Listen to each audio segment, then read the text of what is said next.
Hi everyone, this is Travis at Jefferson State Air Rifles.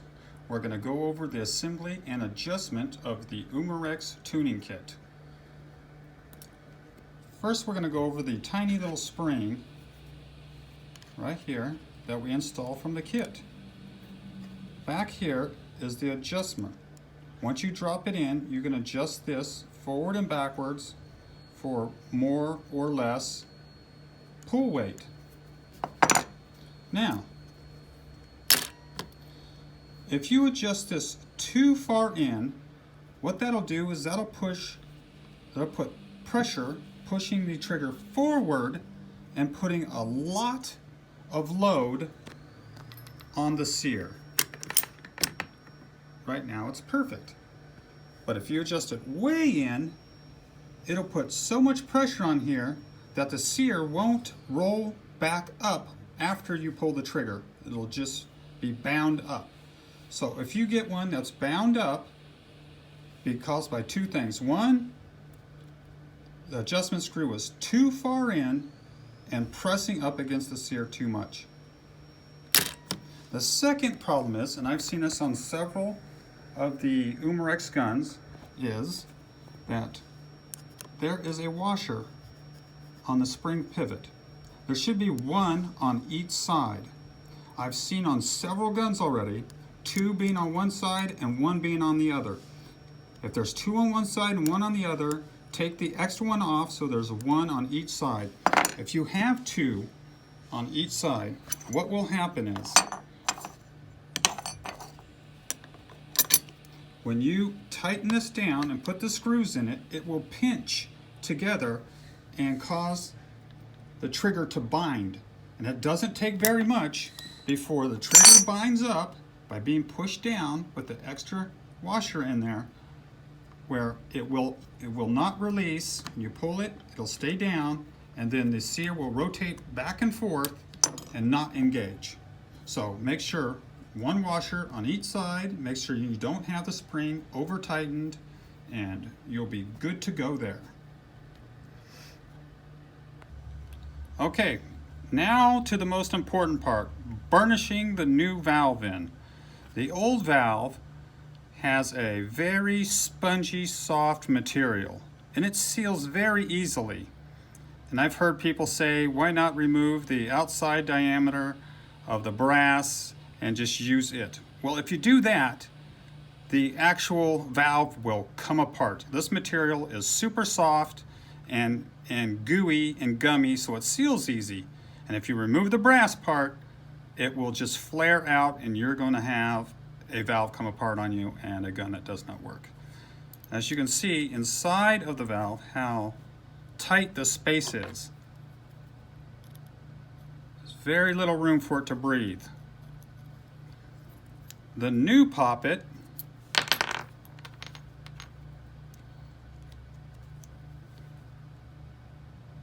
has a lot of space, so it breathes easier. The OD is much smaller than the original brass, but it has plenty of surface area to seal inside here on the seat itself.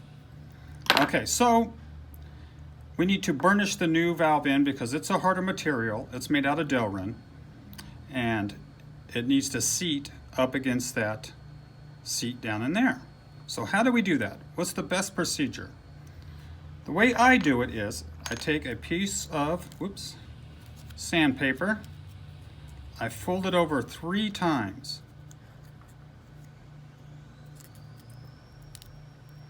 I poke a hole on the side that's folded close to the edge. And why do we do that? I'll show you why. So when we put the new valve stem through, we get it through here. Go 2 at a time here first.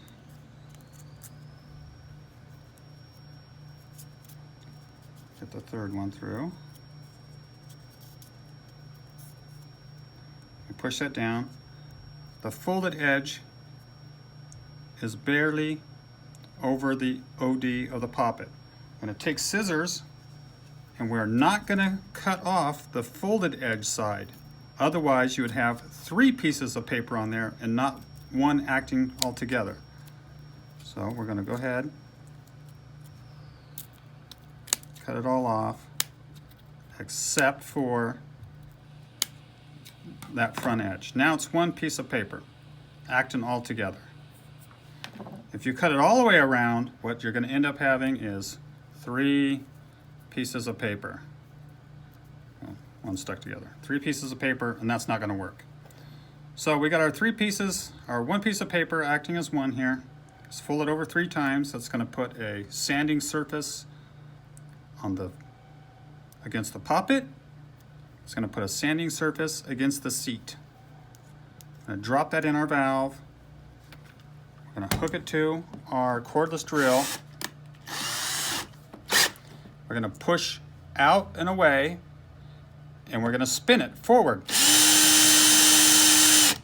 Then we're going to spin it backwards. Then we're going to spin it and pop it up and down. And backwards. Then we're going to take it out.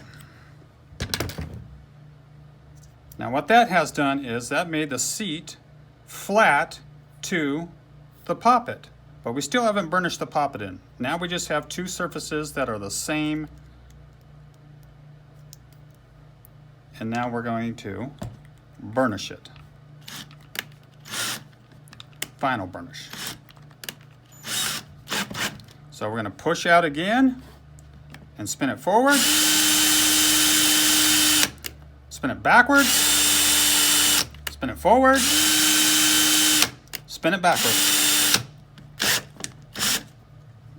Okay, now we have a properly burnished valve.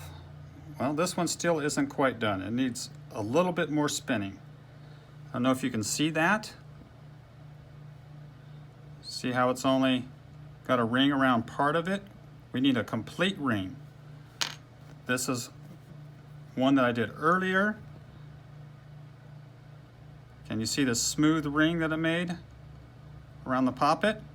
Okay, so that's how we know the shiny part has to be 360 around the whole poppet. That's how we know that we're going to have a valve that doesn't leak when we stick it back in the gun.